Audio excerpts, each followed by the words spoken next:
परमपिता परमात्मा और उनकी सभी पवित्र आत्माओं को नमस्कार। मन विषय वासनाओं का गुलाम है और उसके भटकने का जवाब नहीं, पर अगर उसकी गुरु के चरण रूपी कमलों तक पहुंच हो जाए तो फिर वह उनके संयोग का परम आनंद पाने के लिए वहीं ठहर जाता है। इन कमलों की अनुपम शीतलता, सुगंधी, सुंदरता और मिठास उसे इस प्रकार मोह लेती है कि उसका भटकना सदा के लिए समाप्त हो जाता है। उन्मन अवस्था को प्राप्त जगमग जलती ज्योति और अनहद शब्द की निरंतर धुन में लीव जोड़कर वह सहज समाधि में मग्न रहने लगता है। सतगुरु की दया से इस ज्योति के प्रकाश और शब्द के संगीत का अनुभव होने के कारण अभ्यासी को केवल परमेश्वर के अस्तित्व का ही विश्वास नहीं हो जाता, बल्कि वह यह भी जान लेता है, मैं वही हूँ जो प्रभु स्वयं है, और अंतर में वह सर्वोच्च अवस्था या परम पद में जा विराजता है। पत्थर के अंदर आसानी से कोई वस्तु प्रवेश नहीं कर सकती और हीरा तो उससे भी अधिक सख्त होता है। उसमें पक्के से पक्के लोहे का यंत्र भी नहीं घुस सकता। इसलिए अगर कभी हीरे को काटना पड़े तो उसे किसी धातु से नहीं काटा जा सकता, उसके लिए हीरे का ही प्रयोग किया जाता है। मन का अड़ियलपन, उसकी जिद किसी प्रकार भी हीरे से कम नहीं है। उसके विरुद्ध किसी तरह का समझाने बुझाने का जोर नहीं चलता। जन्म जन्मांतरों के संस्कारों द्वारा बनी और पक्की हो चुकी अपनी लीक से वह किसी के हटाए नहीं हटता। हाँ, मन के हीरे को बेधने के लिए सतगुरु के पास उससे भी अधिक शक्तिशाली एक हीरा होता है। वह है शब्द या नाम। वह जिज्ञासु के मन की अंतरतम गहराइयों में उतर जाता है और उसकी चंचलता को नकेल डाल देता है।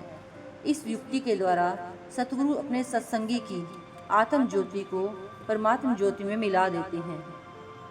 हमारी आंखें हर समय सुंदर रूप, नज़ारे, विभिन्न प्रकार के खेल तमाशे आदि देखने के लिए उत्सुक रहती हैं। एक बार की देखी हुई वस्तु उनके लिए दूसरी बार पहले जैसी दिलचस्प नहीं रहती। तीसरी चौथी बार उल्टी अरुचिकर प्रतीत होने लगती है। इसलिए वे नित्य नया मनोरंजन ढूंढती हैं।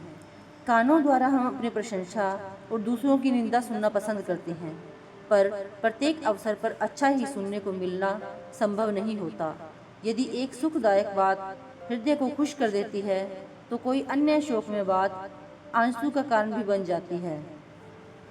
मुंह से हम विभिन्न प्रकार के चटपटे भोजन खा पीकर प्रसन्न होते हैं, पर प्रतिदिन ऐसा करते हुए भी खट्टे मीठे की हमारी लालसा संतुष्ट नहीं होती।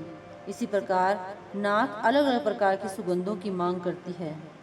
इंद्रियों के रस स्वादन की इच्छा मनुष्य के मन में कभी समाप्त न होने वाले वर्षों तक जीवित रहने की इच्छा को जन्म देती है, और उसके प्रभाव के अधीन वह कभी स्वस्थ शक्ति बढ़ाने पदार्थों के लिए वैद्यों डॉक्टरों के द्वार खटखटाता है, तो कभी अशुभ ग्रहों की प्रसन्नता प्राप्त करने के लिए ज्योतिषियों और मंत्रवाचकों के, पर अंत में उनके दिलाए हुए पक्के विश्वास केवल तसल्ली मात्र ही सिद्ध होते हैं, क्योंकि मृत्यु को तो आखिर आना ही होता है। वह किसी के रोकने से नहीं रुकती। वास्तव में इंद्रियों के भोग चाहे कितने मर्जी भोग लिए जाएं, हमें तृप्त नहीं करती। उनकी तृप्ति कभी नहीं होती। यदि किसी को स्थायी शांति, अविनाशी सुख, परम आनंद की कामना है तो उसे चाहिए कि पूरे गुरु से सच्चे मन से प्रीति करे। उसकी दया मेहर मिल जाने के बाद किसी प्रकार की कोई तृष्णा बाकी नहीं रहती।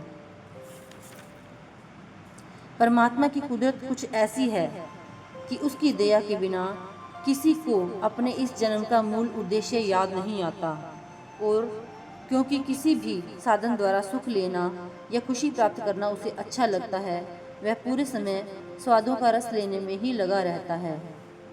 5 विकारों की प्रमुख रूप से गिनती की जाती है और वे सभी अपने अपने स्थान पर घातक हैं। धन के साधन से कितनी भी प्रकार की इच्छाएं पूरी हो जाती हैं, इसलिए लोग उसे हथियाने के लिए कोई भी अपराध करने को तैयार हो जाते हैं। हत्या, डाका, ठगी, चोरी, जेब काटना, धोखाधड़ी, चोरबाजारी आदि। परंतु धन का एक नाम माया भी है। उसके लिए चाहे कोई भी प्रयत्न किए गए हों, वह अपने स्वामी का साथ नहीं निभाती, वफादार नहीं रहती। इस प्रकार लोभी पुरुष अनेक पाप करके धन दौलत जोड़ता है, पर जब अंत समय आता है तब उसे पल्ला झाड़कर खाली हाथ ही जाना पड़ता है। उसकी बेशुमार और अति प्रिय माया उसके साथ छल खेलने से नहीं चूकती। गुरु का शब्द लाख संपत्तियों की एक संपत्ति है, पर इसकी दात पाकर निश्चिंत होकर सोना नहीं चाहिए। सत्संगी का कर्तव्य है कि गुरु की बताई शिक्षा के अनुसार सच्ची निर्मल रहने का पालन करे और शब्द के अभ्यास की ओर से लापरवाह ना हो। Thank you.